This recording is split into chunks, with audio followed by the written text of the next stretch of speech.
Hi, I'm Tim. Welcome to our channel and thanks for logging on. If you enjoy these watches and you enjoy these videos, do me a favor and subscribe to our YouTube channel right here at Watchbox Reviews so I can send watches like this Grand Seiko SBGH267 to your inbox every day.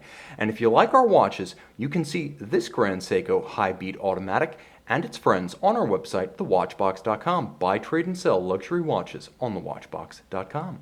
So today we are discussing the SBGH 267. This is the Grand Seiko Hi-Beat Automatic, a 2018 model year limited edition of 1,500 pieces in stainless steel.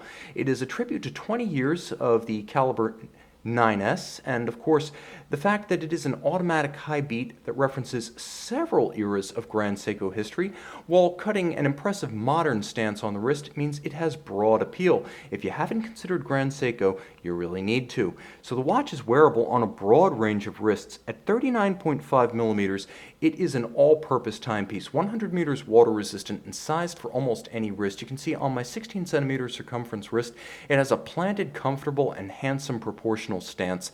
The watch is not exceptionally thin or thick. 13.3 millimeters thick means that with a generously sloped bezel and case flank, it is going to slide underneath a dress cuff with ease. So the timepiece is also relatively constrained from lug to lug, as you'll measure it at 47.4 millimeters if you were to fit a strap. However, because it does feature a solid end-link bracelet, you're going to find that the span across the wrist is a still manageable but more substantial 49.7 millimeters. Should you wish to accessorize, the lug spacing is 19 millimeters, and there are strap tool apertures in the lugs. The case wears easily, and thanks to its relative camber or its curvature from side to side, it's planted nicely on my wrist. I would even say a wrist as small as 13.5 centimeters is going to wear this one with comfort and security, as well as a handsome proportion. Taking a look at the bracelet, it's nicely executed. The handsome interplay of polished and satin-finished surfaces breaks up the metal, and you get a sense that more energy in design and fabrication was lavished on this than you'll find on a typical Rolex bracelet. Grand Seiko still uses a good deal of hand finishing about its cases and links, and that's in evidence here, as you can see that hairline bevel along the flanks of the links, as well as the contrast of satin and polish on the top. On the underside, Grand Seiko knows how to make a bracelet. You can see large channels to aerate the wrist, as well as to avoid creating a pincer effect that can pull skin and pinch. You'll also note that the bracelet is sized entirely with screws, so no pins and sleeves here. This is a premium commemorative model. Single fold deployant clasp. You'll note that when closed, Grand Seiko logo as well as twin trigger release, so it can't accidentally pop open. No friction fit mechanism and no cheap clamshell here. Moving to the case, you can see once more that there is a aperture for a strap tool if you want to swap. The interplay of lug and end link is a bit more involved than what you'll see on a Rolex, as the end link has a sculptural quality all of its own and plays more of an active role in the styling of the watch than Rolex's unobtrusive oyster profile. You'll also note that the case is nicely made with a combination of variable width facets in high polish, the signature optically smooth Zaratsu polish, more on that in a moment, as well as a linear sweep of satin finish that you can see on both sides of the case. Now, Zaratsu polish is Grand Seiko's nomenclature for a specialized polishing technique that produces a very pure reflective quality, and in order to execute requires an artisan to use hand pressure and feel, pushing the component directly against the milling surface, and it is a miracle that identical measurements from side to side, identical flares and bevels, and even optical qualities are achieved using what amounts to basically eye and feel. It's a testament to the quality of Grand Seiko assembly and the artisans who still work on these watches and these cases. The era of the hand-finished Rolex case is long gone. Now, the bezel is conical, which means it helps a dress cuff to slide up and over. The dial itself is sensational, and we're going to get very close here and give ourselves a little bit more camera aperture to try to capture this texture. There we go. You can see it's what Grand Seiko describes as a mosaic pattern and an homage to the Dainai Sakosha era of the 1960s, the predecessor company to Seiko Instruments.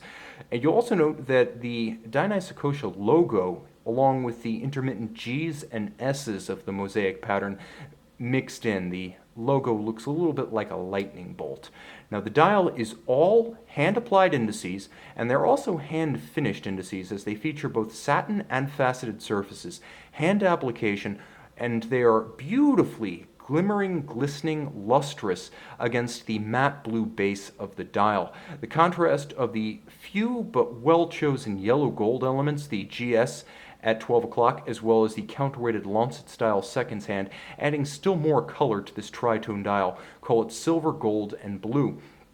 The dial features an aperture window for the date, which is what I happen to prefer personally. I feel like aperture dates seem a little bit more finished, a little bit more constrained, and upscale.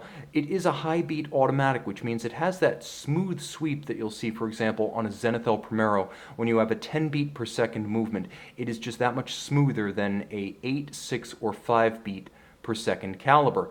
Moreover, you'll note that the hands at center are a work of art. You can see to best advantage here the alternate satin and polished elements of the dial, because everything that's polished is lighting up.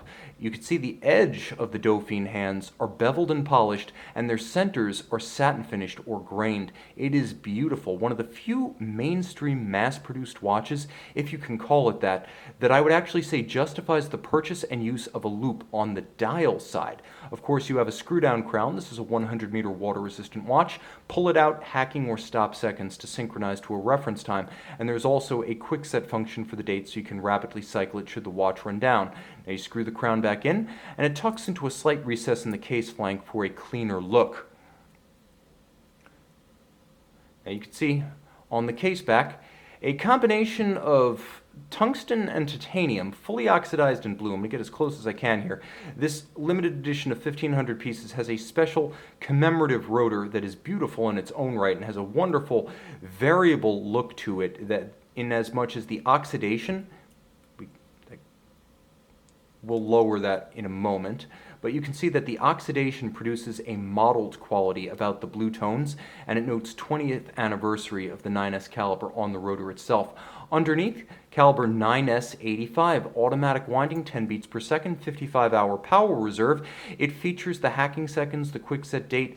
It is watchmaker adjusted in 6 positions, a chronometer busting 6 positions, as I like to say, as the Swiss COSC standard based on the ISO 3159 requires adjustment really in only 5 positions to pass. So Grand Seiko going over and above the bare minimum requirement with this watch.